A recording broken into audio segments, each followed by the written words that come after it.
on, my people? Welcome back to the channel. I'm your boy Nassim the Dream. In my last reaction video, as I mentioned, I was really busy for the past few weeks. I had just came back recently from Louder Than Life, and I had promised to make a full video because man, oh man, do we have to talk about Louder Than Life 2025. Now, this is not my first time going to Louder Than Life, and with this channel, what I do is I have a segment called The Dream Experience. This is a segment where I analyze and give my full review and experience and full honest thoughts about a festival that I am just visiting for the first time, and I'll pretty much give you guys a breakdown of what to expect and some of the pros and cons of the fest. So if you haven't seen my first Louder Than Life Dream Experience video, you should definitely go check it out. And then after I revisit a festival, if I ever make a new video about my visit for that festival, it's usually a vlog type of situation that I'll really conduct for that next following video. And this is technically what the video would be. However, I didn't really film that much of a vlog experience for this year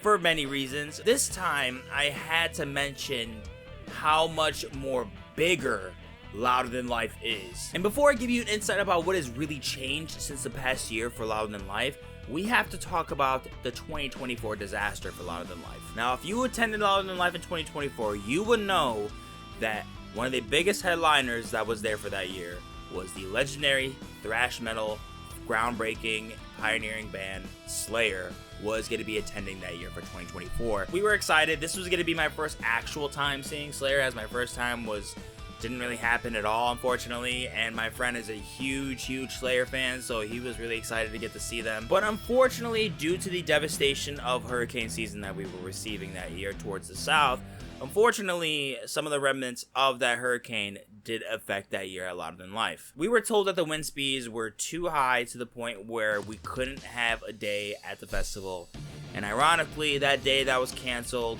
was the day that Slayer was going to be headlining. Now, of course, me and my friend were very devastated, but to no surprise, the majority of the attendees that year were very upset, very devastated. We couldn't deny that we were very heartbroken due to the day canceled, especially for the opportunity to see Slayer was, as we thought, pretty much gone. But Louder Than Life listened to their fans and responded gracefully. And even though this was not their fault, there was nothing they could do. They were looking out for our safety. They made the right choice. They wanted to make sure that they showed the fans that they cared. Starting with partial refunds, including an option where if you wanted to get a refund or if you wanted to put that partial refund towards the following ticket for 2025. On top of that, they also decided to bring back Slayer for the 2025 lineup. Now we're going to talk about the changes for 2025 for Louder Than Life, starting with the landscape. It seemed like this time they wanted to switch the sides of the expo on a totally different half this year. Because of this switch into the landscape of the Kentucky Expo, now we have two entrances to here, which make it so much better for productivity, and we didn't even experience any buildup at all at the entrance that we were at, so that was very satisfying to see. And I believe it may have been closer for campers, if I'm not mistaken. Unfortunately, I did not camp for this year. I really want to try camping for Louder Than Life, but this year was not the year that I really got to try it. So campers, if any of you are watching this video, please let me know if this change was actually better for you. It seemed like it was, but I'm not positive, so please let me know down in the comments. They really went all out this year, starting with a lot more turf than there is gravel. I thought this was so nice. I thought having the turf on here, it felt more cleaner, it felt more comfortable, it was just so much better. And then on top of that, we did have a day where it did rain overnight.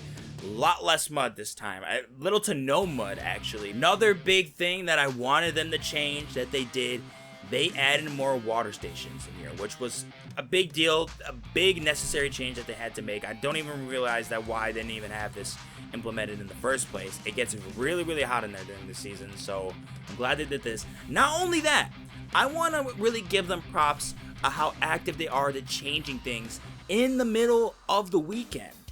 After the first day, they announced towards one of the sides by Loudmouth Stage that they were gonna be installing more water stations. I tip my hat to you folks for being so quick to make really necessary adjustments on the go.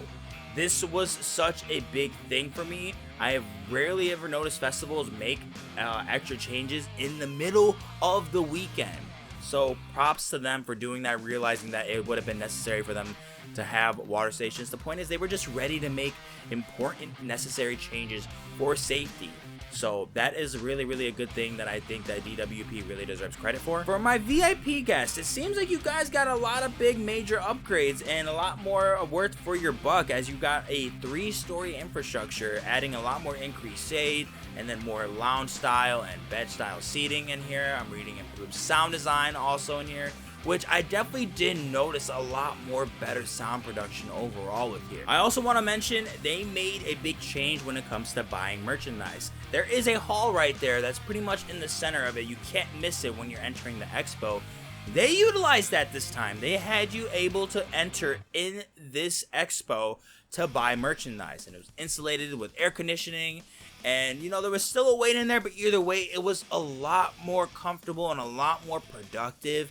And it was just great because it had it well isolated with the way it used to be. It was kind of in the middle of where walkways were towards accessing certain stages. It wasn't necessarily in the way, but the point is that like it took up space where it could have been a lot more open, especially when there's a rush hour, when people are changing stages or just visiting the tents that are over there. The biggest change that they included in here, and man, oh man, I hope it's not for just this year. I hope they always include this. They also let people that bought tickets, not just VIP, but also general admission, they allowed everybody access to their Kentucky Kingdom theme park. Yes, guys, they have a theme park next to this expo. Usually every year that Louder Than Life is occurring, they have this theme park closed down to the public, to everybody. It's not active at all. No one can go there. This time, for people that bought tickets from 2 to 9 p.m. daily, loudmouths only are allowed to enter into this theme park. Guys, I know other festivals have done this, and this is something that I'm not necessarily unfamiliar with. I've attended EDC Vegas, and yes, they do have carny access and very carnival-esque type of themes and activities there, and there are rides. But this is a real theme park. There are real roller coasters here. There are real rides. This is a real actual theme park, a real normal theme park that is open during the summer. This was an insane change up for my experience. I have never had anything like this for a music festival ever in my entire life. I was allured with this change. With the way it works, you enter the festival, you go into the grounds, they show you on the map where the entrance is. With this entrance, you do have to enter again like normal. You have to get your bags checked, you get checked, you go through metal detectors, which I think is just a great idea overall. It just improves a lot more on safety, and it shows how much more they still care about safety, even though you're entering a different area. Even though it might not make sense to some people, either way, they're still looking out for people's safety. I love that. So entering in here was still very swift, very easy. And looking around, this place is beautiful. There is so many different things you can do that it's a real theme park. I couldn't believe that they had this open and they weren't using it in the first place. This was such a brilliant idea, and it made so much more sense to why tickets were so much more expensive this year. I knew they were going to add more improvements overall, and they definitely did. But guys, this was just awesome to see. I mean, look at some of the video footage I have to show you guys. I actually went on my first roller coaster. I am not a guy who really loves theme parks like that. I really only attended something that's really small around the city that I live in. But with this was just fun. This was just so awesome to have. Even if you don't really care to go in here, the point is that it's accessible to you.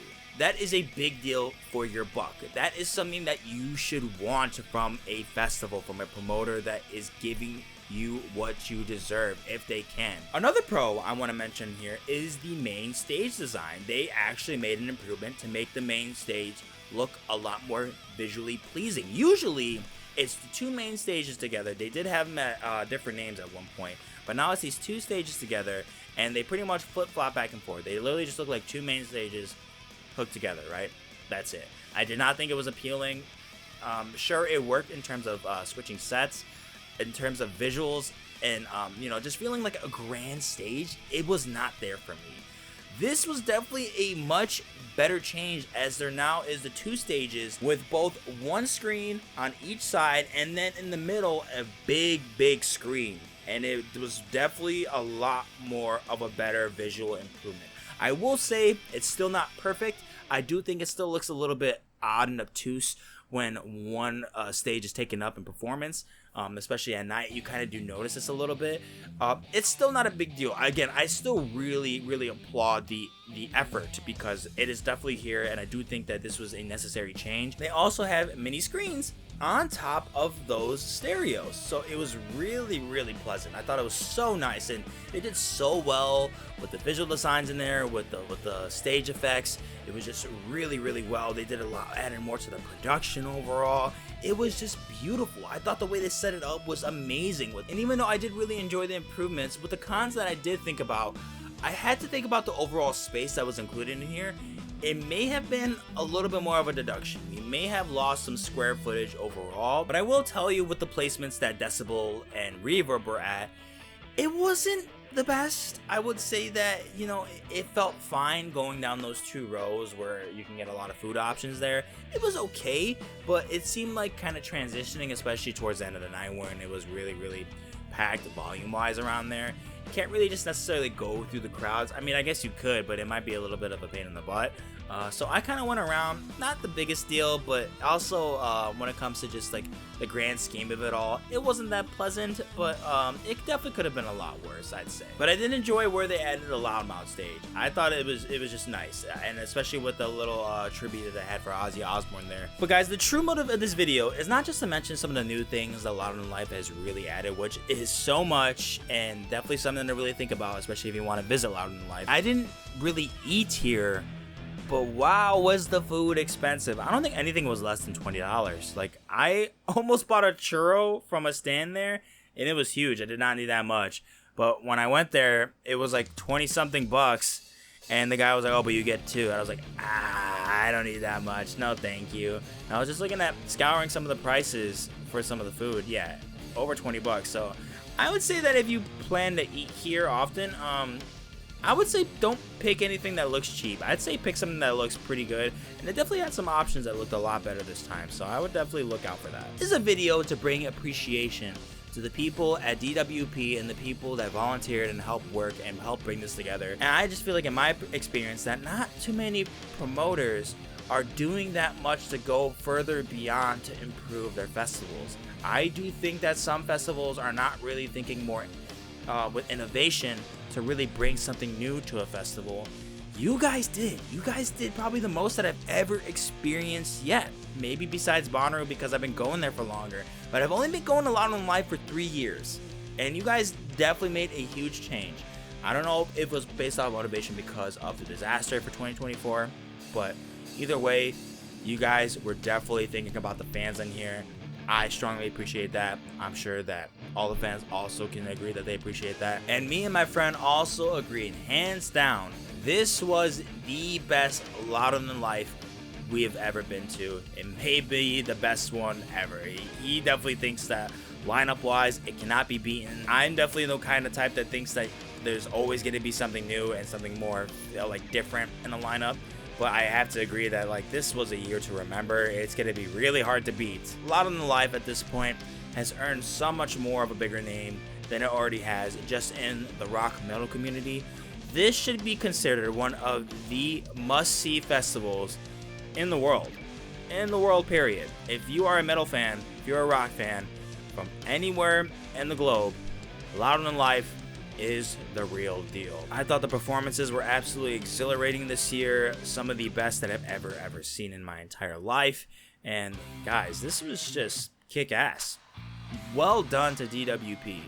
Thank you so much for bringing so much new things, so much innovation, and so much passion to Louder Than Life. We humbly appreciate your service forever. That's about it for me, guys. Thank you guys so much for watching. If you attended Louder Than Life, please let me know down in the comments about your experience for this year. I'm definitely going to be trying my best to come back next year. We're just going to have to see about new opportunities and see what happens. But yeah, guys, that's it. Louder Than Life 2025 was grand. Please like and subscribe to help the channel grow. and I'll catch you in the next one. Deuces.